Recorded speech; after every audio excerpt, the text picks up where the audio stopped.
this hyphenated comparison of two languages. They reconstructed it and decided to say, okay, well, it was the parent of those two daughter languages. That research was done in the 1970s and has been pretty widely accepted. Mike-Soke is the language that occurs in the right cultural area to have been Olmec, and occurs at the same chronological depth, which means probably about the right time period to have been the language of the Olmec.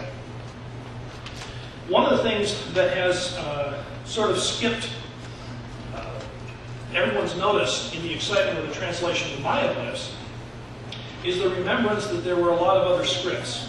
If you have seen any glyphs from Mesoamerica, you have seen Maya glyphs for the most part. That is by far the largest number of inscriptions that we have. However, recently there has been a large stela that has been uncovered with 540 glyphs of a different language. Interestingly enough, it is a language where the glyphs seem to indicate that there is a transference of information from this glyphic system into the Maya. There are some Maya glyphs that read phonetically incorrectly from Maya, but they read correctly on this stone for the language that it's in. They call this an Epi-Olmec language because it's in the general Olmec area, but Epi meaning it's after the Olmecs. It really isn't Olmec. In other words, we have a language and a writing system that is showing up in the time period for the Book of Mormon people to be in the land of Zarahemla. That can teach us a few things. One of the things that it teaches us is by looking at the language that it is written in. That language is Soke. We also have a shard from Chiapa de Corso, which is Sorensen's correlation with Sidon, which is in this Epi-Olmec language. So we have indication now of a language that's being spoken at approximately 160 AD, in the middle of Book of Mormon times, that is being spoken and written in lands of Zarahemla that, according to our plausible location, is placing it in Book of Mormon cities. And that tells us that it is highly probable that what happened is that when the Mulekites came into the Olmec area, they began absorbing Olmec culture. As they were moving up the valley, they retained that language. When they got to Zarahemla, they would have been Soke speakers. We cannot be certain what language the Nephites spoke. I'm sure that several people here would argue with me when I gave some of my theories of what they might have spoken. Whatever happened, if they came as a smaller population to the city of Zarahemla, it is highly likely that the larger population language won out, and from the Book of Mormon, from the time of the land of Zarahemla on, most of the people are actually speaking Soke.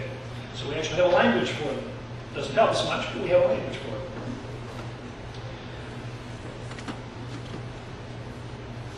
All right. In addition to the language and the writing systems, the cultural heritage of Zarahemla would have included the religion of the Olmec region. And we can see some of the religious clash between the Nephite gospel and the Mesoamerican religion of the Zarahemlites in the contentions that Mormon refers to for the beginning of King Benjamin's reign, when he has lots of contentions and political struggles that he deals with. One of the passages that may receive a greater explication from the Mesoamerican context is found in the Words of Mormon 1:15. He indicates there that there have been false Christs among the people. Now, on the first surface of it, that's a little odd. First of all, we might expect a false Christ, but first, how are we going to get false Christs? Secondly, you really only get a false Christ in a Christian world if you have people who believe it. And if they're coming into a cultural area who has lost their God, according to the Book of Mormon, the idea of having a false Christ kind of doesn't seem to make a lot of sense. However, there is a situation in Mesoamerica that comes out of the Olmec and the rest of the Mesoamerican religions that gives us a context that can let us understand that.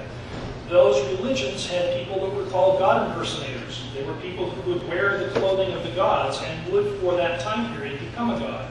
In the later Aztec time period, these people were called the Ixtitlan.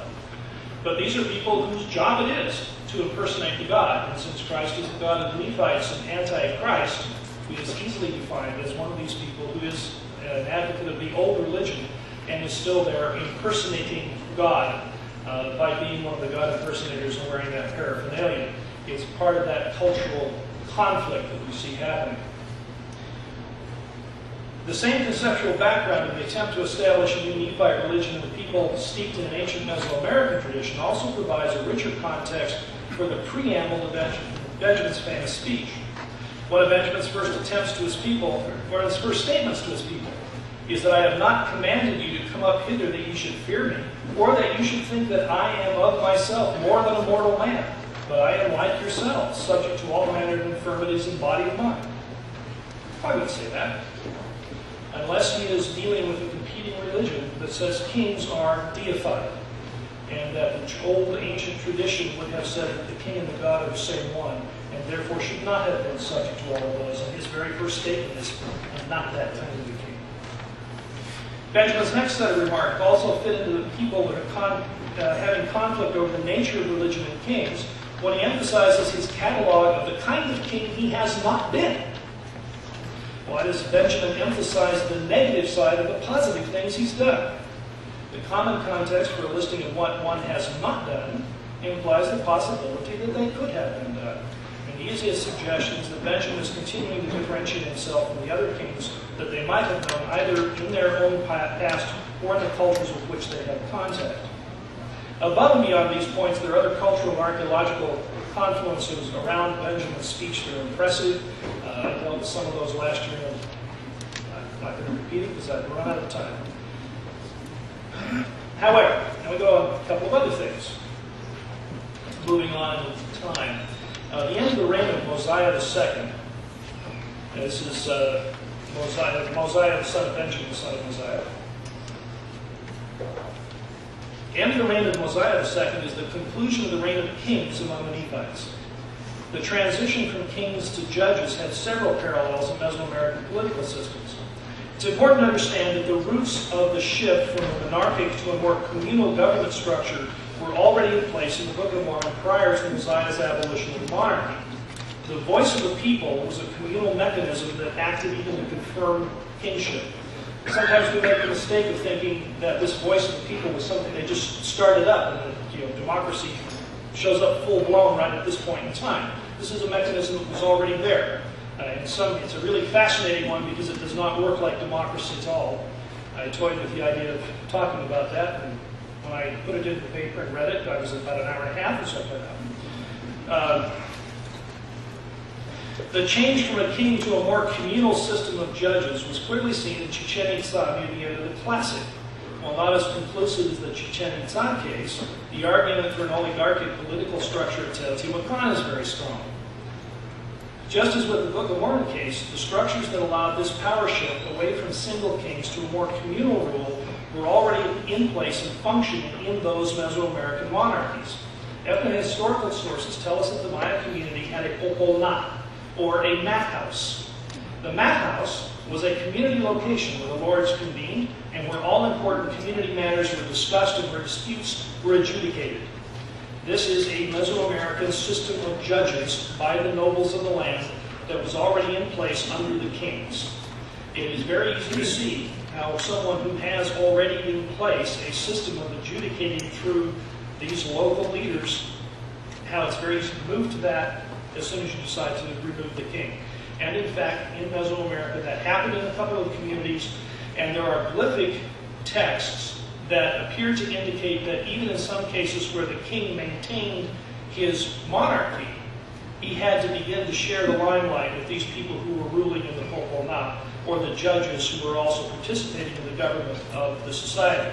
So one of the things that we see in the Book of Mormon, this shift in politics away from a monarchy and towards a system of judges, has direct parallels in Mesoamerican political systems.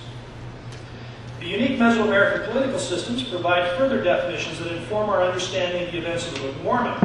One place where there's a clear consonance with Mesoamerican politics and an equally clear dissonance with Joseph Smith's worldview is found in the account of Ammon's missionary efforts among the Lamanites.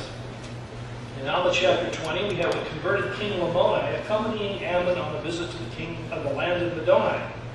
On the way, they meet Lamoni's father, who was king over all the Lamanite lands. And here's the trick. We have the king being met by another king.